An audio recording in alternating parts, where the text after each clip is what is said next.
So Cyril Ramaphosa is not only incompetent, he is just downright evil.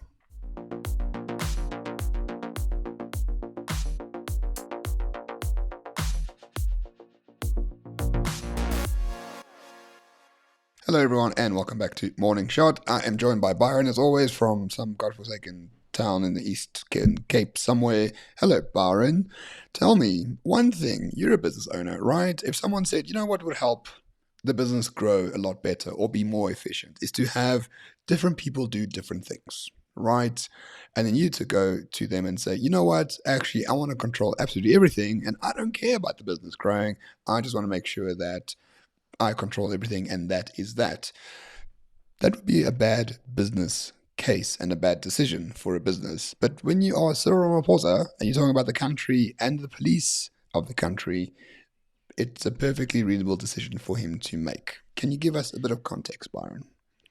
Yeah, so this is the news article that apparently the DA, who we all know has been rather vocal around their, should we say, the lack of policing in the Western Cape, and obviously the policing, how should we say, failures, because they're just understaffed and can't actually do anything properly. So the DA has been rather vocal about this and has asked national government to devolve more powers to the Western Cape's Metro, on the basis that the Western Cape can employ their own Metro Force, and that Metro Force can do the job of police far better than what the police can, which actually, if you look at the crime statistics, shows itself to be 100% true.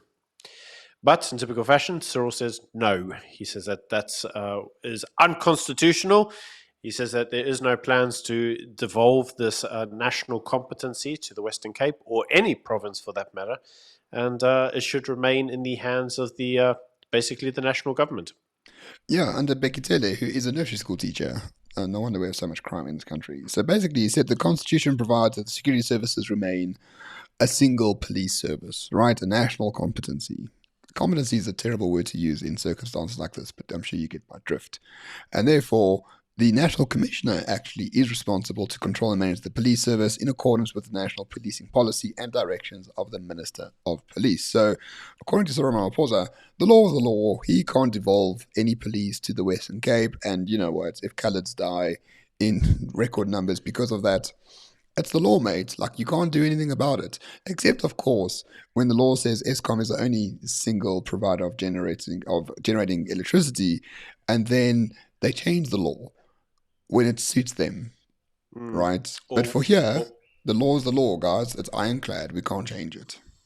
Or when they say that private property is sacrament, and then they go, actually, maybe it shouldn't be, and we should expropriate it without compensation, then it's fine.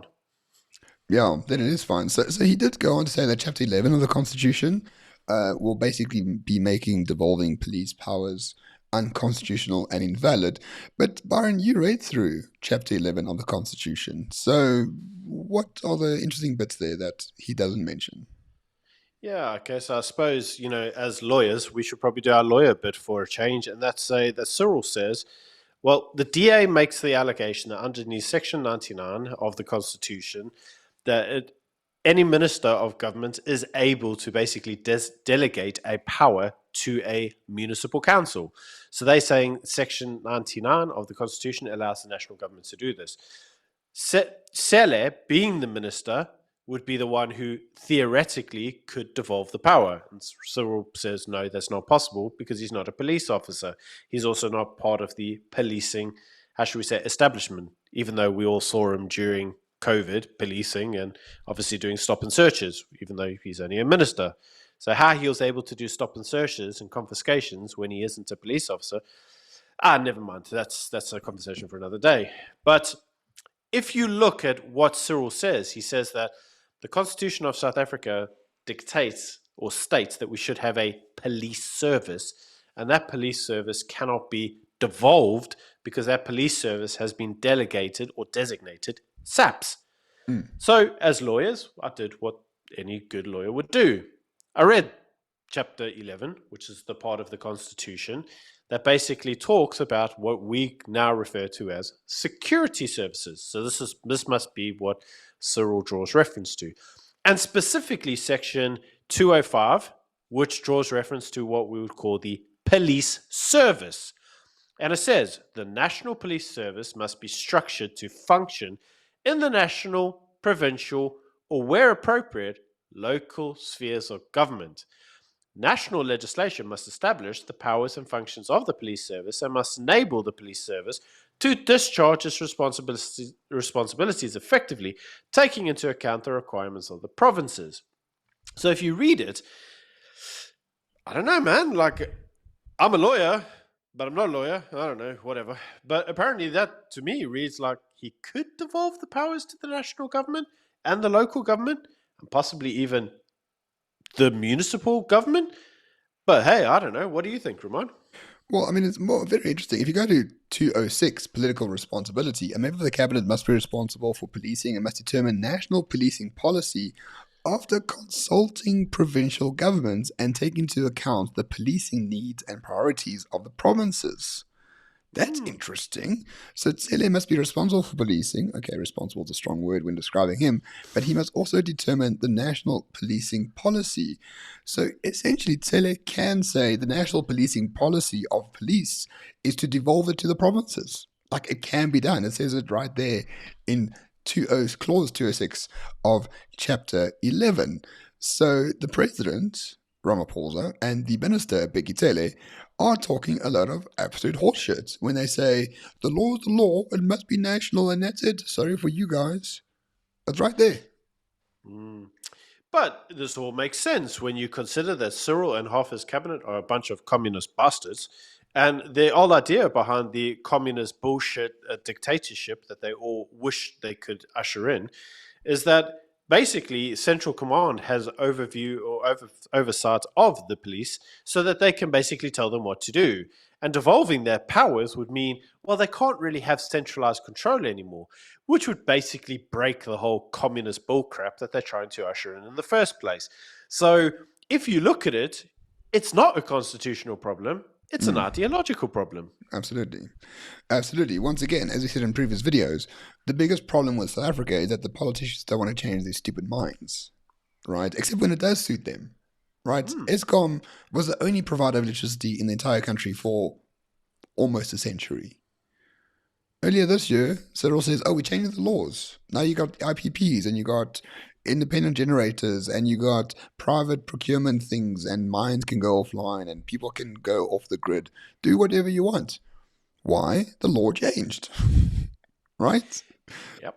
But for policing, the law can't change all of a sudden, even though it doesn't need to change because it gives authority to devolve power to provinces.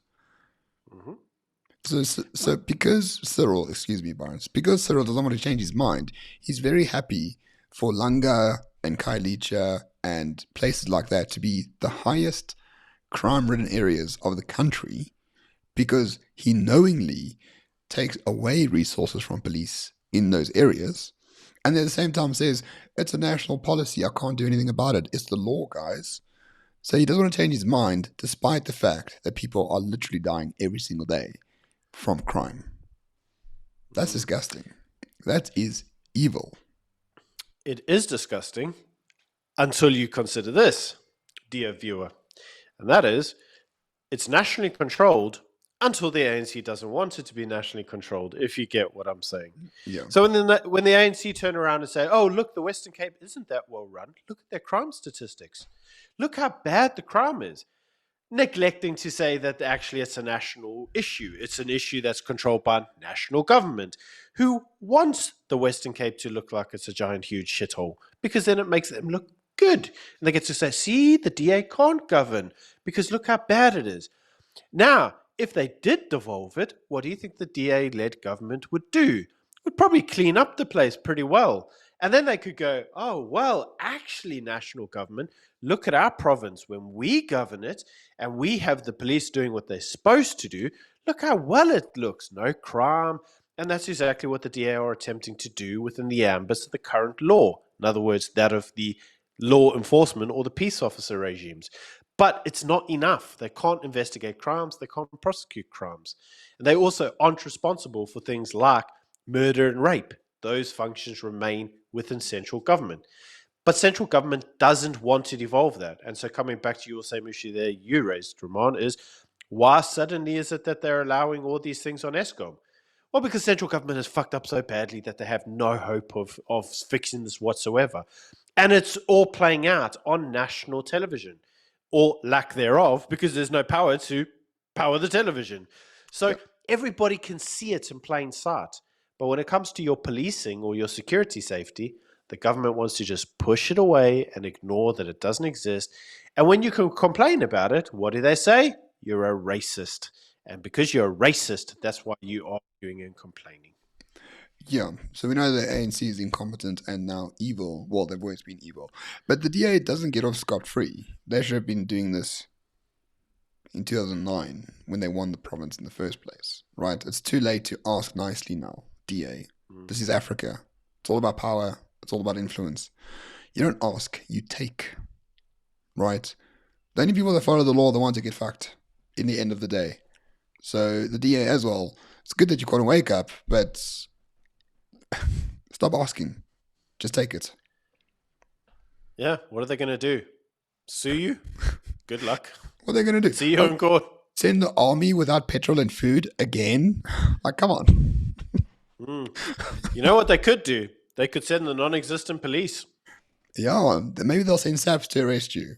Jordan Hill Lewis, if you are watching this, the mayor of Cape Town, just take the police force, man. They won't even notice. Like, we had a police force in the Western Cape? What? When did that happen? Yeah, when did that happen? Anyway, that's it for today. Yeah.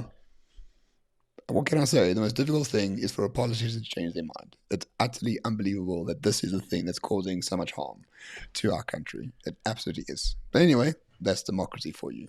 Thanks for watching, everyone. Cheers.